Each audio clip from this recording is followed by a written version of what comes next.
नाज़रीन, तुर्की और चाइना ने शाह महमूद कुरैशी को सरकारी दौरे पर अपने अपने ममालिक में बुला लिया है। नाज़रीन, ये बहुत ही हैरान कुन खबर है। तारीख में आज तक ऐसा नहीं हुआ है कि कोई भी मुल्क किसी दूसरे मुल्क के मौजूदा वज़ीर ख़ारजा की बजाय साबका वज़ीर ख़ारजा को बुला ले।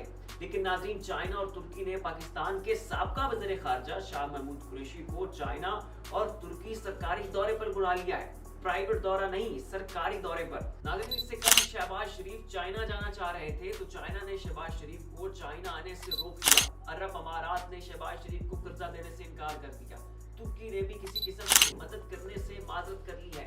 मियां मंशा का कहना है कि जब पाकिस्तानी वफद सऊदीया गया था तो सऊदी अरब का कहना था कि आप क्या हर दूसरे दिन कर्जा मांगने पहुंच जाते हैं, खुद अपना कोई पक्का हल निकाले। अब नाज़रीन, आप खुद देखें कि कोई भी मुस्लिम मुल्क इनकी मदद करने को तैयार नहीं है। किसी भी दोस्त मुल्क ने इस हुकूमत की मदद करने से इनकार कर दिया है। IMF ने भी इतनी सख्त शराइत रखी है कि अगर हुकूमत इन शराइत को पूरा करती है तो गरीब आवाम बेचारी गुर्बत की चक्की में पिस जाएगी।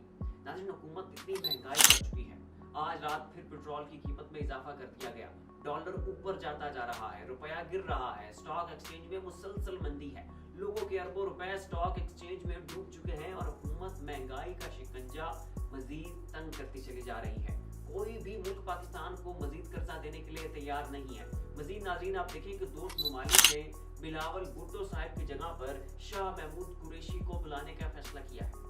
आखिर क्या वजह है कि चाइना बिलावल पर एतमाद नहीं कर रहा? क्या वजह है तुर्की बिलावल को नहीं बुला रहा? क्या वजह है चाइना ने शहबाज शरीफ को आने से रोक दिया है? क्या वजह है कि आर्मी चीफ को भी चाइना ने फौरी तौर पर कर्ज देने से इनकार कर दिया है और कर्ज को IMF से मुआहदे से मशरूत कर दिया है? और क्या वजह है कि तुर्की और चाइना मौजूदा हुकूमत की बजाय गुज़श्ता हुकूमत के साथ ज़्यादा कंफर्टेबल थे?